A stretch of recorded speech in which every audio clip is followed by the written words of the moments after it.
And so what we're seeing is actually the biggest change I've sort of seen is like the rise of OnlyFans, I think, because it's weird because I didn't think that something like that would work, because it's not so much of the girl taking the action to make one or sell her nudes. It's the fact of all these guys that are buying it. So you cannot blame one or the other, because you could say, oh, girls are all whores because they're making these OnlyFans, but it's working. That's the thing. It actually works. Well, Bella Thorne, a former Disney star. You could put a card in the thing, basically. But she basically made OnlyFans like 24 hours. She hit like, what was it? Yeah, but the thing with her is she really ruined it for a lot of sex workers out there. Because like, if you don't know, like Bella Thorne basically came on, she promised and basically said that she was going to have illicit, like, nude photos on there, and then didn't. And so then you had all people subscribe to a certain level, and then they weren't getting what they thought they were paid for, those not safe for work kind of pictures. And so then OnlyFans had to give back, the creators of that had to give back a ton of refunds, and they kind of changed the entire dynamics of the site itself. And so now rules where you were getting paid every week, you're now getting paid once a month. You're still getting all that money, but you can't actually take it out and withdraw it only once a month. And so everyone that was legitimately doing work there, was being a sex worker, was promising what they said, they kind of got screwed by her. So she's kind of I don't know, I'm not really a fan of her. So somebody was gonna do it. Yeah. So. Well, I think a lot of guys would secretly have that, like, oh, I wonder what that Disney star that I had a crush on with a kid, I wonder what she would look like, and then they're gonna buy into the OnlyFans. Like, what I think she had like a $10, what was it, a month, maybe like 25 or something. Yeah. Some chicks be charging like hella money. I was like, yo, come on, bro. But people buy it though. Yeah. But you gotta go. And it's the thing with COVID, because you're stuck inside now, right? Let's say you're getting bored of your significant other, if you have one. If you don't have one, you're alone and you're a simp. Or just being single. Yeah. And, if you don't have anybody and you're tired of just jerking off nothing or jerking off to free porn, you want to buy into something, it was the perfect cataclysm. These women losing their jobs, these guys being bored, wanting to find something. Mm-hmm. And it just worked so perfectly. It just happened so perfectly, and it boomed. And a lot of these sex workers, like you were saying, they lost their jobs because these stripping, the stripping clubs and all this shit pretty much were closed. They had nothing. They couldn't really do that. That literally was their work. So they just was like, oh, I can actually do this and use this because it's pretty much the same work. And so they used that to their advantage because they were pretty much doing the same thing, but on a website instead of having to, dance around a pole and shit. And so I feel like COVID plus OnlyFans was like, if they were a public, I don't know is OnlyFans public? I don't know if it's a public site. Because if it was public, like on the stock market, I don't believe should have bought is. into it. Fuck, should have definitely bought into that shit. I don't think it's that surprising. Like, I honestly wasn't surprised at like the rise of that, because I kind of was. It just has the perfect formula. It's a perfect formula, right? And yes, you could attribute COVID and people losing their jobs and staying inside to the rise of it, right? That certainly helped, I would say. Yeah, but in a micro level, think about a dude who had a crush on some girl in high school, and she happens to have an OnlyFans.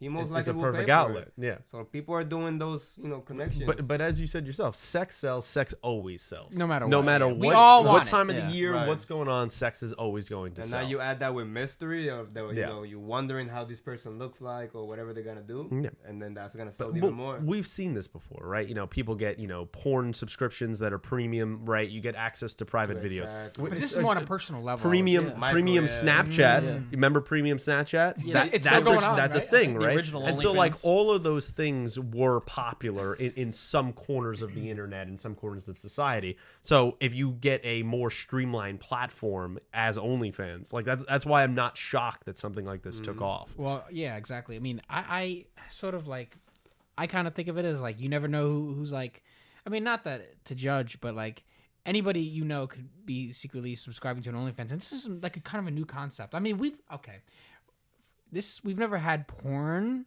in general so widely available to us. This has never happened. Yeah. In history, you'd have to look at writing. I mean, throughout human history, you'd have to look at writings on a wall to get some sexual, like to look at it. Or you have to find the magazines. This is within the last 100 years, but like even before that, like that's early 2000s. You go on Instagram, right? You're scrolling through Instagram, and all you see is ass, and that I don't know if our brains are meant to take on that responsibility. It's too easy. It's way too easy. Like that's like. It's constantly being shoved in our heads, right. And how our minds adapt to it could be up for debate, because I think it has a sort of interesting effect, long term at least. But do you think that because they see it so constantly that they get to like condition about it, calm down, or like you think that every time they see it they just keep like, you know what I mean? I think there's sort of an addiction that comes with it. Right. Because at one point you'll be like, oh, another ass. Like, because if you look, it's some addiction, but it's also some initial fascination. Right. And I think people can kind of like keep that, right. They could kind of get bored of it and then just move on, right? It's when the new thing comes on the market, right? Well, the thing is that I'm sorry, go ahead. Oh no, I was just gonna say, for me, for example, I'm not on Instagram, but if I do, all I see is ass. And for me, that's like, whoa, that's somebody's every day. Yeah. But for me, I'm like a kid. I'm like, oh my god, look at this. Well, yeah. So. Well, if you think about it, these guys, I mean, these guys are literally scrolling through, just liking all these, like, you have the Instagram models posting their ass, and like you have all the. There was some. Look at the details, the colors. I saw some post. It was like the Pope liked one of the. I did see that. Yeah. And people were coming at him. I was like, come on. Yeah, like that's kind of the level it's reached at. And I think OnlyFans has risen because, okay, you could say to yourself, the argument is, why would you subscribe to a girl's OnlyFans when you could just watch free porn? The reasons for that, I think, is because there's an emotional connection that comes with, a girl, let's say you're on Facebook, and a girl, which I've actually seen a lot this year, a girl says, hey, guys, I just made OnlyFans, $10 a month, check it out. Now, we know that person, like, hopefully, on your Facebook friends list. You know that person in real life, and you've always been secretly curious. I wonder what she looks like without panties on, right? And then you subscribe to it, and then now you can finally, like that girl you had a crush in high school, and she finally gave you a link. Now you can, all you have to do is pay $10, and now you could finally see your high school crush's nude photos.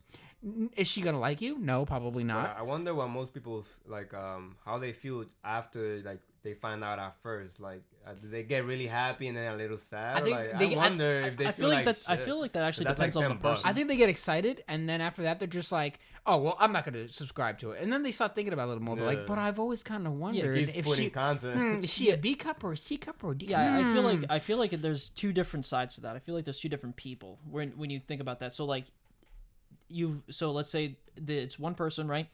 And this person that I had a crush on in high school, making $10 a month OnlyFans. Okay, so I subscribe. I want to see, right?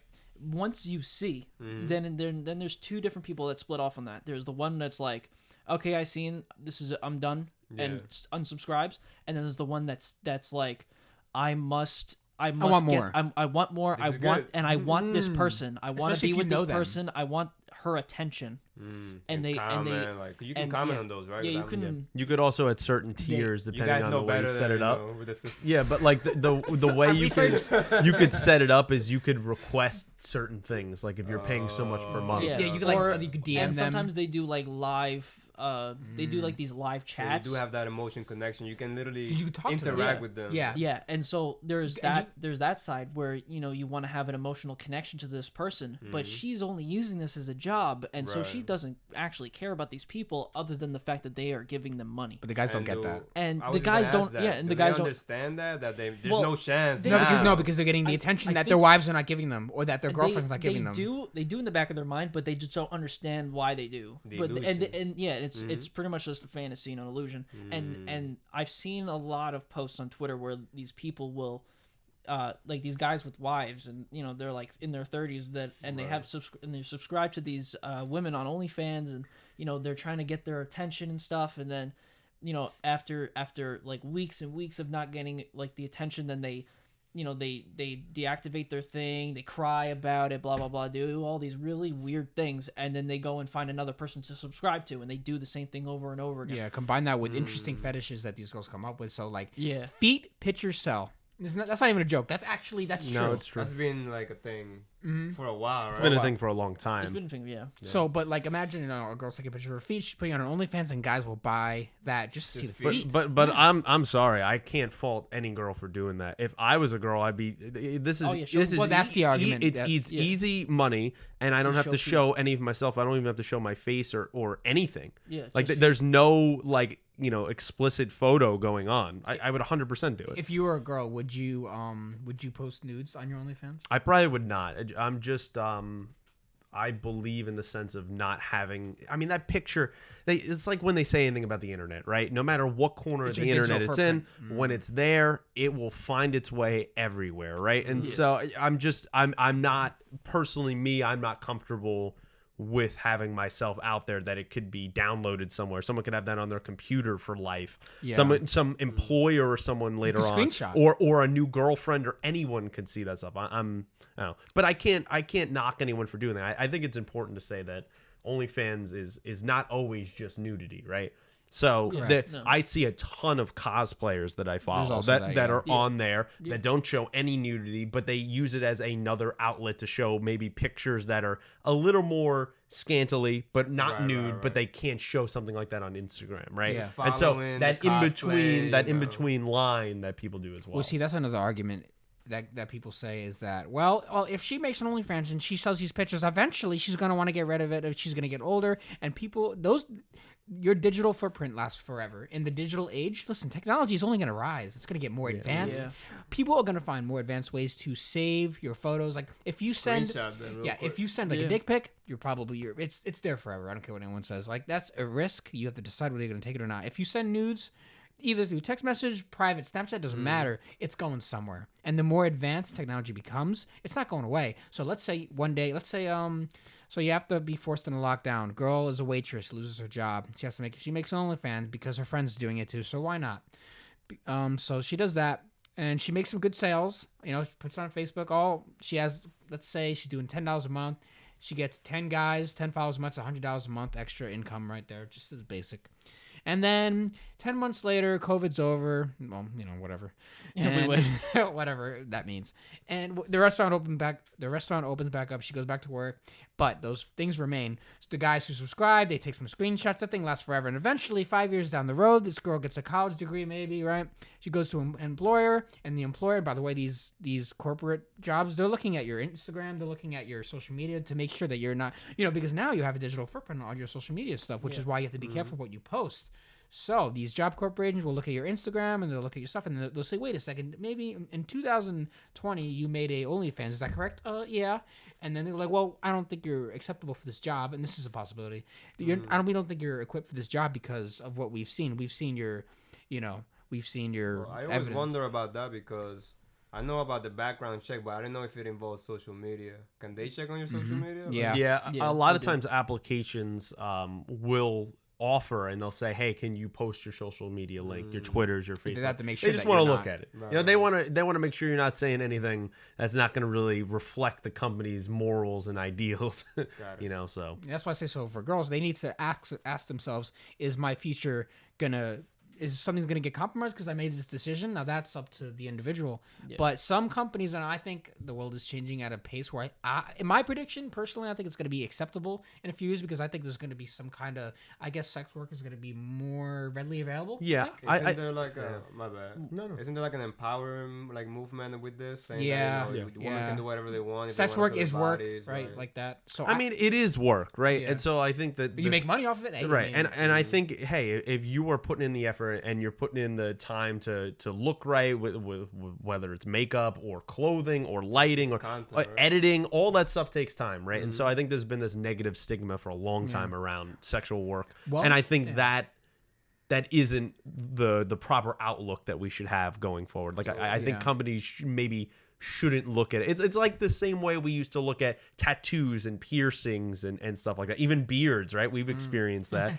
right? Where they look negatively at you just based on what you're doing in your personal life. And I don't think that's the way companies should be portraying themselves in 2021 now. Yeah. So you think that the negative opinion is more out of frustration? Because to me, it doesn't seem unfair. They're selling a product Just happens to be that it's very high on demand right now. Right. So yes, it is. why there's some people that are complaining about this, and it's mostly men, I feel like, and maybe some stuck-up women, but probably the ugly ones. Well, I guess the argument is more like, well, that's just indecent exposure. That's just you're just giving your body away. You're jeopardizing your future, or it comes more of a, I guess, traditional conservative perspective. Like, it's complicated, right? I feel like it's more of like a complicated, and there's a lot of dynamic. But I definitely think it goes into traditionalism. It's definitely in that. Yeah, traditionalism. It's in a lot of different things too, because like, you know, some people might be traditional and they see someone doing that and they just pretty much shun them, and like other people, maybe they're not traditional but they're like, oh, that's just easy, like, and if they're guys, oh, that's just easy money, you know, there's nothing for me that I can do that, like, that's not fair, you know. Some people will think that way too. There's a lot of different ways to think about it, and that's why a lot of people will shun especially OnlyFans now and sex work in general, because they feel like, you know, sex is technically easy. In the prime aspect of it would be easy, but in you know, in everything else it's actually not. But it's just a matter of, you know, how you as an individual look at everything, and it's just a matter of you having to accept it, because this is just how it is. Right. You can't have a, you know, make a fairy tale life. You know, life is life, and you have to take it as it is. When it comes to the sex market, I feel like it's harder for men, because usually they have to take up leadership positions. You know, the pimp. You know, I'm being serious. I'm being serious. So in order to make money out of the sex market, you have to be the hardest worker in the room. You know, you have to literally be a manager and make sure that everything, because you're not the product is themselves, but sometimes they don't even know how to lead themselves. So like, I guess the frustration comes in that you can never be the product itself. You have to be the salesman. Which is harder. Well, here's the interesting thing, because like a girl like Bella Delphine, how do you say her name? I think that's the right way. So this is really popular girl on OnlyFans right now, Bella Delphine. She has a Twitch, also on OnlyFans now, and she's one of the most popular ones, I believe. And I'm pretty sure she has a guy behind the scenes, which is probably her main boyfriend, that runs her account and everything, and obviously is the one she's actually into, and fucking her behind the scenes. And that's like kind of how you mentioned, like he kind of controls the platform, but she just performs, and she makes a lot of money for that. So not saying that you cannot do it yourself, but you're probably gonna get a bunch of gay guys in your account. Well, yeah, if I did it. Well, you know, I always say that if I was a girl, I would do it, because I respect the hustle. I do. I would do it. I'd sell my ass. Why not? I mean, like. It's kind of just the way it is, right? Like females like, and that kind of the mysticism around, like, oh, what do they look like? The feminine mystique, right? That's always going to sell more than a guy is. Even if a guy's great looking and he's fit and everything else, there might be a small market for that. We always want to know what's under the hood. It's just not the market, right? Why is that? I was gonna ask that. Why is that? Why do you think? What's the difference? I feel like there's more of a market for, like, on the men's side if you're famous already. So there's actually a singer that I know of a hardcore band. He has an OnlyFans where he just fucks like porn stars, other women, whatever, and he puts it on his OnlyFans, so other women can see him fucking all these women, too, right? And probably guys too. You know, because it's just porn at that point for the guy, and then for the girls, they wish that, you know, they were fucking him. Right. And so like that's probably the only way that a man can really benefit from a thing like OnlyFans, is if they're already famous and already have a platform that they will use it for. And that works very well. Yeah. And actually, I didn't know that you could, like, I forget you can do videos and you can actually record other people doing it. Like, when I think of OnlyFans, I only think of like a new selfies, like very average things. You can make a whole production out of it, right? Yeah. You could. So so never mind. I take that back. I guess you can do your own thing. But I didn't know it was that level up where you know, if you could market it right, I would say. Right. Yeah. Okay. All right. That explains a lot. That's what I said. But my curiosity doesn't really come from why girls would do it. My curiosity, you know, it's something more to think about, is why are so many guys buying into it? That's sort of more of the curiosity I have, because, I mean, like, as I said before, like, the argument is like, why would he do that if the porn is free? Well, besides the emotional investment that may become. You know, I mean, it kind of correlates to, like, the webcam industry, right? Because, like, websites like Castabate, I think that's what it's called, livejasmine.com, like, stuff like that. It's like a chat something. Chat. Yeah, I know yeah. there's a bait in there, like masturbate, but I don't know. Well, that's kind of I think Chastity basically you set up your own platform. I think you just make an account and then you film yourself like just live, and then people could just jump in. It's free. Anyone could just jump in. But if you want the live person to do sexual stuff, you need to give them like I don't know, like a donation. A donation, yeah, something like that. Tokens or donations, whatever they call it, and they would do whatever, right? So that's kind of like part of it. Now, if you go in there, you'll probably see like, I mean, those things get a bunch of live viewers, and like if you go like on Pornhub or something, you'll see like a lot of these videos getting millions of views, which tells you everybody's watching porn. Everybody's watching it. They're at home watching it. So and then yes, is everyone watching with their girlfriends? No, they're probably watching it alone in their bathroom before they take a shower, right? And then I guess the question you have to ask yourself is, why is that happening?